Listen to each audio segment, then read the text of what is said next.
Olá pessoal, mais uma vez estamos aqui para adiantarmos a nossa matéria. Espero que vocês tenham vontade, ânimo, muita determinação. Sabemos que é um novo na nossa vida, mas todo novo serve para o nosso aprendizado. Então vamos fazer dessa aula o melhor que pudermos. Nós vamos falar sobre a estrutura de palavras, apesar de termos falado da estrutura de palavras, do processo de formação. A Proana achou por bem voltar isso novamente, por ser uma matéria mais ampla, e para que vocês tenham uma base para o aprendizado de vocês, para o direcionamento, por fim, para vocês poderem também saber como criar novas palavras, como entender o significado de tantas outras. Isso vai ser muito bom para vocês poderem trabalhar em muitas outras coisas que vocês forem fazer. Por isso que a Pro vai se estender um pouquinho mais nesse assunto. Gostaria muito que vocês prestassem muita atenção, não quero me demorar demais, mas é importante que nós o façamos.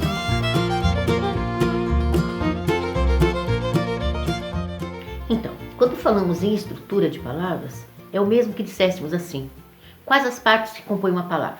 A palavra, assim como o corpo humano, tem suas partes e as suas importâncias.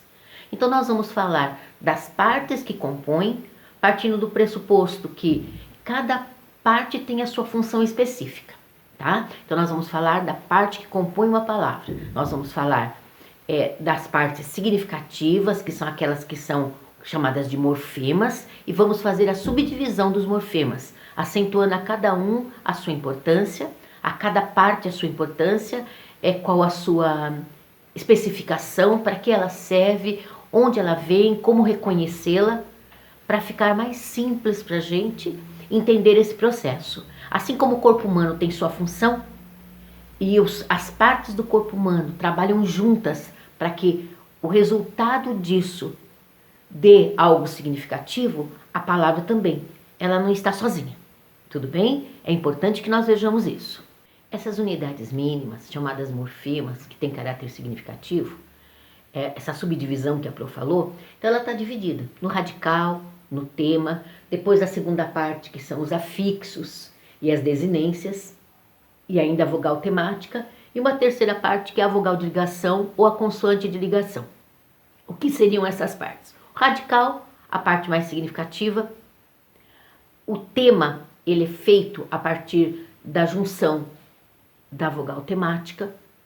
E ainda temos as desinências, que são elementos que vão dizer, no caso dos substantivos, gênero, número, vão provar se é o que é um advérbio, coisas nesse estilo que nós vamos ver um pouquinho mais para frente.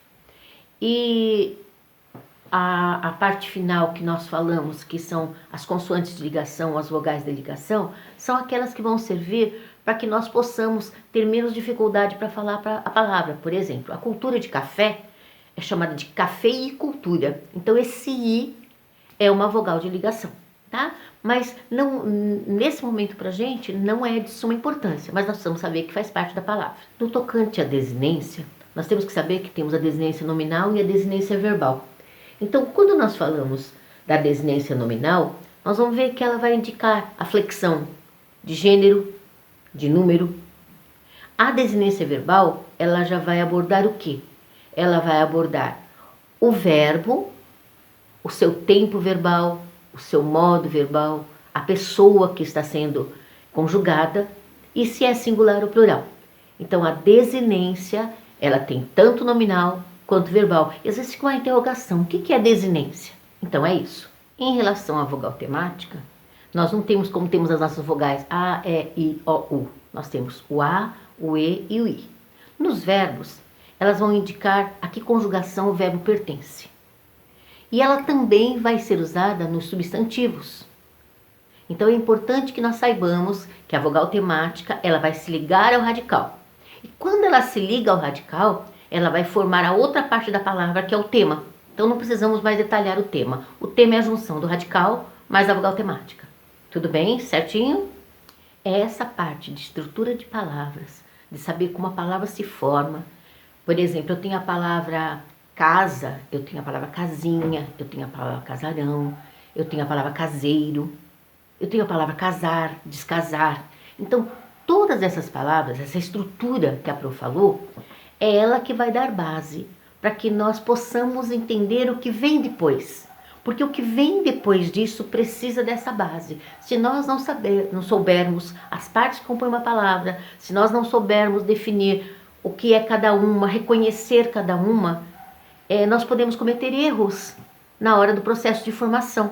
Porque a aula que vem subsequente é justamente sobre o processo de formação de palavras. E o processo de formação de palavras depende que nós entendamos a estrutura, saibamos qual é a parte, qual é o radical da palavra, qual é a palavra que vem antes, né? Por exemplo, a palavra primitiva que nós temos e a palavra que vem dela, a palavra derivada, como ela veio. Então, para que nós possamos entender o processo de formação de palavras na sua íntegra, nós precisamos desse começo, dessa estrutura. É igual ao corpo humano. Para que eu possa entender o que cada parte do corpo, junto com a outra, vai fazer em benefício do próprio corpo, eu preciso conhecer a mão, eu preciso conhecer os pés, o olhar, preciso conhecer o tronco, a cabeça, quais são as partes que compõem. Eu sabendo dessa parte, eu já consigo me estruturar. Tudo bem? Então, boa aula para vocês, que vocês consigam assimilar essa parte, que vocês leiam mais uma vez, vejam as anotações que a Pro fez, veja todas as partes que a Pro salientou, destacou, isso vai ajudá-los, ok? Nós não vamos para os exercícios agora, porque no livro de vocês os exercícios se juntam à estrutura e o processo. Então a Pro vai fazer, principalmente no caderno de atividade. Então nós vamos fazer depois os exercícios, tudo bem? Então, até a próxima aula.